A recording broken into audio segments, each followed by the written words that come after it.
नमस्कार दोस्तों, मैं आपका अपना डॉक्टर सुरेश परिहार। मैं तहे दिल से एक तो स्वागत करना चाहता हूं इस पूरे वीडियो शो के अंदर कि आज हम चर्चा करने जा रहे हैं कि हमारे प्रदेश यानी कि राजस्थान में और राजस्थान के साथ में कुछ जो अन्य जो स्टेट है उनसे भी जुड़े हुए कुछ जो फेमस शादियां जो हुई है उनको आज मैं इकट्ठा ही एक प्रकार से एक तो उनको बधाई देना चाहता हूं कि भाई आपकी जो शादी हुई है एक प्रकार से ये नया अध्याय जो है आपके जीवन का ये प्रारंभ हुआ है। और इसके साथ में कुछ मैं उनको मनो संदेश देना चाहता हूँ। अब ये जो मनो संदेश है ये बहुत ही कारगर है, जो कि पिछले मेरे 5-7 साल की एक प्रकार से जितनी भी मैंने जो फैमिली को यानी कि काउंसलिंग दी है उसका एक प्रकार से निचोड़ है, जिन संदेशों को मैं खुद भी अपने जीवन में भी इस्तेमाल करता हूं। तो वो मेरे मनो संदेश रहेंगे। तो आइए इसको शुरू करते हैं। सबसे पहले तो हमारे राजस्थान के एमएलए साहब हैं भाकर जी, क्यों, मुकेश भाकर जी। तो उन्होंने क्या है कि शादी की आरजेएस जो है उनका क्या नाम है, मीणा जी जो है उनसे शादी की। तो इस शादी को बहुत ही अच्छे से सराहा, युवाओं ने बहुत इसको एक प्रकार से हाइप भी किया, करना भी चाहिए, और बहुत उसको सेलिब्रेट किया, बहुत ही अच्छे अच्छे जो लोग आए। और इसके साथ में कुछ लोगों ने इसको प्लस माइनस और किया, लेकिन कोई दिक्कत नहीं है। और इसी तरीके से अभी एक जो आईपीएस है के बिश्नोई जी, और उन्होंने उन्होंने भी जो आईपीएस जो है लड़की है ना, वंशिका जी, क्या नाम है उनका, है ना, वर्मा जी है उनका नाम। तो उनके साथ में क्या उन्होंने शादी की, तो उसकी भी क्या है कि बहुत अच्छे से सब लोगों ने वो की। तो अब इसके अंदर हम जो है हमारी ओर से एक तो आपको आपके इस दाम्पत्य जीवन की बहुत बधाइयां देना चाहते हैं, और साथ में हम आपको मनो संदेश कुछ दे रहे हैं। वो मनो संदेश सब लोगों के लिए है। एक नंबर तो ये चीज कि आपने ये जो कदम बढ़ाया ये यकीनन एक मानवता का कदम है। इसके अंदर विशेष तौर पर जो लड़की का जो परिवार है, क्योंकि समाज का ये ढांचा इस प्रकार से बना हुआ है कि इसमें जो लड़की का जो परिवार है उसको बहुत कुछ सीधी नजरों से, तिरछी नजरों से, इशारों से, या फिर भावों से, लोगों के चेहरों के भावों से बहुत कुछ सुनना पड़ता है। मैंने जो बातें की वो बात जो है वो समाज के अंदर एक प्रकार से फैलती है। तो मैं उनको हिम्मत देना चाहता हूं, उनको हौसला देना चाहता हूं कि आपने उन सब चीजों को पार किया है। बहुत सारे परिवारों की, बहुत सारे लोगों की जो सोच है वो भी बदलेगी। एक तो ये बात। दूसरा ये कि मनोसंदेश इस वजह से क्योंकि आज भी बहुत सारे ऐसे दिमाग होंगे, ऐसे बहुत सारे लोग होंगे वो इंतजार कर रहे हैं। जैसे कि एक और, मैं उनका नाम नहीं लेना चाहता, लेकिन एक आईपीएस हुए हैं, आईपीएस नहीं तो आईएएस हुए हैं, बहुत बड़े आईएएस थे। तो उनके बारे में भी लोगों ने पहले प्रिडिक्ट किया, ऐसा नहीं है, वो नहीं है, इस प्रकार से। लेकिन लास्ट में जब रिश्ता खराब हुआ तो लोगों ने कहा हमने तो पहले बोला था। लेकिन इस बार मैं चाहता हूं कि इनके लिए कि भी सब चीजें बहुत ही अच्छे से स्मूथ चले, जैसे आज जो एक सुंदर जो जीवन दिख रहा है वैसा ही जीवन रहे। तो इसके लिए हमने जो 5 जो है वो मनो संदेश आप सभी के लिए तैयार किए हैं। आइए शुरू करते हैं। दोस्तों, सबसे पहला जो मनो संदेश है वो बिल्कुल इसी प्रकार से है, क्योंकि शादी का मतलब है कि माइंड के अंदर बहुत सारे जो पैटर्न है वो नए बनेंगे, बहुत सारे न्यूरॉन्स नए बनेंगे एक इंसान को जानने का जो होगा। और शादी जो है, क्योंकि इंसान को जानने का जो काम है वो हो सकता है शादी से पहले ही बातचीत हो रही है, जान रहे हैं, लेकिन परिवार को जानने का, क्योंकि परिवार से विश्वास बनता है। दो परिवार जब मिलते हैं तो दो विश्वास मिलते हैं। अगर वो विश्वास बहुत अच्छे से मिल गए तो चीजें बहुत ही अच्छे से चलेगी। लेकिन अगर वो विश्वास अच्छे से नहीं मिल पाए तो आपकी जो सारी जो मेहनत है, आपके सारे जो सपने हैं वो धूमिल हो जाएंगे।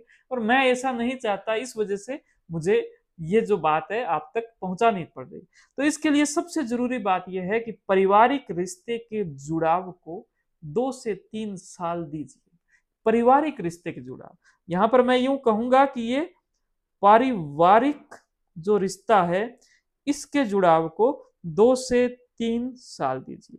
बिल्कुल इसी प्रकार से जैसे हम कोई नई नौकरी लगते हैं, कोई सरकारी नौकरी लगते हैं, तो उस नौकरी के अंदर क्या है कि हमें पहले प्रोबेशन पीरियड होता है कि साहब 2 साल करके देखते हैं इसका व्यवहार कैसे रहा, इसका चरित्र कैसे रहा, इसका और काम काज कैसे है, लेट आता है, जल्दी आता है, कैसे। तो वो प्रोबेशन पीरियड है, वैसे ही प्रोबेशन पीरियड माने।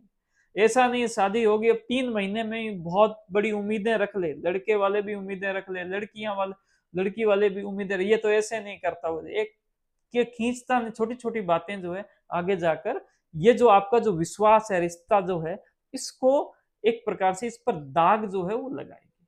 तो ये मेरा एक पहला संदेश था, कृपया इसको माने कि 2 से 3 साल जो है पूरा वक्त दें, कोई बात नहीं, फ्लेक्सिबल हों। ये बात मेरे लिए भी लागू है। मैं अपने घर वालों का धन्यवाद देता हूँ, मेरे परिवार वालों का भी धन्यवाद देता हूँ, मेरे ससुराल वालों को भी धन्यवाद देता हूँ कि वो फ्लेक्सिबल रहे। चलो कोई बात नहीं, कैसे शुरुआत के अंदर, मैं फिर से इस पर आना चाहता हूँ, शुरुआत के अंदर जब शादी होती है तो एक दूसरे के परिवार के जो लोग हैं उनको अजीब लगते हैं। अगर वो उनके बीच में थोड़ी सी दूरी अगर ज्यादा हो, लगभग अगर 200 किलोमीटर की दूरी है, तो मान के चलो अजीब लगते हैं। और यहाँ पर तो मुझे लगता है कि बहुत बड़ी दूरी है, तो आपका मजबूत होना बहुत जरूरी है। तो अब दूसरी जो बात है वो बहुत ही जरूरी है, वो आपके लिए जरूरी है, क्योंकि वो कहते हैं ना कि भी जो नींव अगर मजबूत होगी ना तो उसके ऊपर अच्छी बिल्डिंग लगेगी। और ये बात ये कहती है कि भी जो प्रेम है ना, तो प्रेम के साथ में क्या है कि भूलना जो है वो जरूरी है ना। भूलना क्या जरूरी है, क्योंकि अगर दोनों में प्रेम है तो इस प्रेम का मतलब है इमोशंस, इसका मतलब है प्यार। इमोशंस क्या है, एनर्जी इन मोशन, यानी कि आपके अंदर ऊर्जा है, एनर्जी है। अब वो एनर्जी हो सकता है रोड के ऊपर चल रही है, दोनों रोड के ऊपर चल रहे हैं, लेकिन एनर्जी कई बारी साइड में भी हो जाती है। तो अगर आपकी लड़ाई हो जाए, कुछ भी बात हो जाए, कैसे कुछ टाइम बाद में जब आपका भी गुस्सा शांत हो जाए कि ये इसने ये गलत डिसीजन कर लिया, ऐसा नहीं होना चाहिए, जैसे ही गुस्सा शांत, तो उसी के बाद में सब चीजों को भूल जाओ, पुरानी चीजों को भूल जाओ, नए सिरे से जो है उसी दिन, सुबह लड़ाई हुई, सुबह ऐसी आपके यानी युद्ध ऐसा हुआ कि सब लोग कहे भाई ये तो मामला बहुत ही खराब हो गया, सारे इधर उधर बातें करने लगे आपके बारे में, आपके पार्टनर के बारे में भी लोग क्या बुरा बोलने लगे। लेकिन शाम को जब पता चला कि भाई इनको तो कुछ है ही नहीं, ये तो भाई तो उसके बाद में सब लोगों का विश्वास हो जाएगा कि भाई साहब इनका रिश्ता जो है ना सबसे मजबूत है। तो प्रेम है तो भूलना जो है वो जरूरी है। तो इस बात को मेरा आप लोग ध्यान रखोगे। तीसरी जो बात है वो ये है कि एक दूसरे को समझना जो है वो आपने शुरू कर दिया है, लेकिन वो जो समझना था वो अलग था। शादी के बाद में परिवार जुड़े हैं, है ना। आप भी लड़की की जो शिकायत है वो लड़के के परिवार वाले लड़के से करते हैं, और लड़के की जो शिकायत है वो लड़की को करते हैं लड़के के परिवार वाले। वहां पर माइंड जो है ना वो इसको संभालना बहुत जरूरी है। तो इस वजह से अब एक दूसरे को जो है वो समझना शुरू करो, और पेरेंट्स जो है वो इसके अंदर आपके सबसे बड़े गाइड बनेंगे। दो बातें बोलिए, सबसे पहले तो एक दूसरे को जो है वो समझना प्रारंभ करें, समझें, और इसको समझाने में किन की मदद लें, पेरेंट्स की मदद लें, माता पिता की। तो मेरे बारे में मेरे जो माता पिता है वो सबसे ज्यादा जानते हैं। कोई भी इस दुनिया में इतना नहीं जान रहा होगा जितने मेरे माता पिता मेरे बारे में जान रहे हैं। और मेरे जो वाइफ है उनके माता पिता उनके बारे। अब मुझे अगर मेरी वाइफ को समझना है, उस वो कब खुश होती है, कब उसको गुस्सा आता है, कितना गुस्सा आता है, फिर वो शांत कैसे होती है, उसको क्या चीजें पसंद है, कैसे, तो उसके माइंड तक पहुंचने का जो रास्ता है वो उसके पेरेंट्स के माध्यम से है। आप उनको उनके साथ वक्त बिताओ, वो आपको ऐसा गाइड करेंगे कि अब इंसान की जो समझ है, समझने का जो चीजें हैं वो क्लियर हो जाए। तो इससे पहले वाला जो सूत्र था वो था दिल, और ये जो है ये एक प्रकार से दिमाग। पहले वाला जो था वो इमोशंस की बात थी, और ये जो बात है ये विचारों की बात है। मैंने यहाँ पर आपके इमोशंस को भी मिलाने की कोशिश की और विचारों को भी मिलाने की कोशिश की। आइए आगे बढ़ते हैं 4 नंबर पॉइंट पे। और ये कहता है कि बराबरी से ज्यादा पूरकता को पकड़ो, कि एक होता है बराबरी। आजकल ये बहुत ही बड़ी समस्या हो गई है। लड़कियां सोचती है हम पढ़ लिख के हम तो जी बराबर है, हम ये काम क्यों करें, हम ये क्यों नहीं, ये क्यों नहीं। जबकि ये जो सृष्टि है इसने आपके अंदर कुछ अंतर बनाए हैं, और वो अंतर जो है वो एक दूसरे के पूरक हैं। एक लड़के को यानी कि पुरुष को एक महिला की इस वजह से इज्जत करनी चाहिए कि जो काम महिला इस सृष्टि में कर सकती है वो पुरुष कभी भी नहीं कर सकता, जानबूझ के भी नहीं कर सकता, किसी भी तरीके से नहीं कर सकता। तो बराबरी जो है वो अपनी जगह है, मान सम्मान अपना जगह है, लेकिन क्या है, कि इसके साथ में जो पूरकता है, पूरकता वो जो है वो अलग है। और ये दोनों कुछ इस प्रकार से कि एक और एक जो मिलकर जो है वो 11 होने वाली बात है। कि अगर आप चाहते हो कि हम एक और एक मिलकर 11 हो जाएं, तो आपको ये पूरकता का जो सिद्धांत है इसको लागू करना पड़ेगा। अब 5 नंबर जो बात आती है वो बहुत ही इंपॉर्टेंट बात है, और वो है आपकी इस शादी, इस दाम्पत्य जीवन का लक्ष्य, है ना। तो लक्ष्य निर्धारित होगा तो आपका जीवन क्या और भी भयंकर चलेगा। और ये जो बात है यूं मानो कि सब बातों से ऊपर है, इसको अगर आपने पालन कर लिया तो किसी भी बात को पालन करने की आवश्यकता नहीं रहेगी।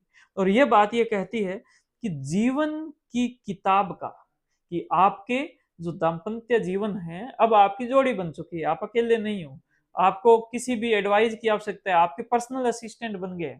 और वैसे वो असिस्टेंट जो आपको ऊपर भरोसा करते हैं, और भरोसा इतना कि अब कि जो पुरुष की जो कमाई है उस पर महिला का जो है, यानी कि जो फीमेल है उसका क्या इतना भरोसा हो कि ये तो उसकी तो कम है, मेरी ज्यादा है। और महिला की जो कमाई है उस पर पुरुष का इतना, ये तो उसकी कम है, ये मेरी ज्यादा है। प्रॉपर्टी है वो कहे कि भाई मेरी नहीं है, ये हमारी है। घर जो है मेरा नहीं है, हमारा है। कमाई जो मेरी है नहीं है, हमारी है ना। तो वो भरोसा, तो इसमें कि जीवन की किताब का हर पेज जो है आपका लक्ष्य, ये जीवन की किताब का हर पेज जो है वो अच्छी यादों के उत्सव को लिखा जाना चाहिए। कि आपके जीवन की, अब आगे का जो जीवन है, इस जीवन की अगर ये जो किताब है, किताब क्या है, किताब का जो पेज है ना, और पेज क्या है, हर दिन, कि हर दिन जो है आपके लिए एक प्रकार से उत्सव होना चाहिए, है ना। और वो उत्सव किस बात का, वो उत्सव इस बात का कि अच्छी यादों का, अच्छी यादों का उत्सव होना चाहिए। तो अगर इस अच्छी यादों के उत्सव को अगर आप हर दिन लिखोगे तो इससे क्या होगा, इससे आपका माइंड जो है वो बहुत ही अच्छा होगा, माइंड खुश रह रहा है, माइंड प्रफुल्लित रह रहा है। इससे क्या होगा, इससे आपका लिम्बिक सिस्टम बहुत अच्छा चलेगा। लिम्बिक सिस्टम क्या करता है, आपके शरीर को संदेश देता है कि हमारी शरीर जो है उसके अंदर पॉजिटिव एनर्जी आएगी या नेगेटिव। जब आपकी बॉडी, आपका माइंड जब पॉजिटिविटी के साथ में भरेगा तो आप क्या है कि आपके ऊपर आने वाले कोई भी जो बाण है, देखो कभी आपको गुस्सा आ गया था आप कंट्रोल कर लोगे, कभी आपको किसी बात का बुरा लग गया था आप कंट्रोल कर लोगे, कोई बात नहीं, अभी बुरा है सामने वाला, अभी जो है वो गुस्से में, अभी मुझे ये बात नहीं बोलनी है, मैं इसको शाम को उनको बताऊंगी कि ये जो आपने उस वक्त ये बात बोली थी ठीक नहीं। तो आपको रुकना आ जाएगा, आपको चलना आ जाएगा, कब बोलना है कब नहीं बोलना। और ये जो सारी चीजें हैं ये आपके इसी जीवन को जो है वो बहुत ही अच्छा कर देगी। तो मैं फिर से आपको उसी विषय पर ले आता हूं कि बहुत बहुत बधाइयां, बहुत ही जो खुशियों भरा आपके ये जो जीवन का ये जो पल आया है इसको आप सेलिब्रेट करें। और ये जो फेमस शादी हुई है ये आगे भी इसी प्रकार से अपनी जो छाप है वो पूरे जो यानी कि सर्व समाज पर ये छाप छोड़ती रहे। आपका बहुत धन्यवाद, थैंक यू। इस वीडियो को अंत तक देखा है, उन्होंने देखा है तो उनका भी धन्यवाद, अगर बाकी सब लोगों ने देखा है तो उनका धन्यवाद। आप अपनी बातों को मुझे कमेंट करें, इसको लाइक करें, शेयर करें, सब्सक्राइब करें। थैंक यू, जय हिंद, जय भारत।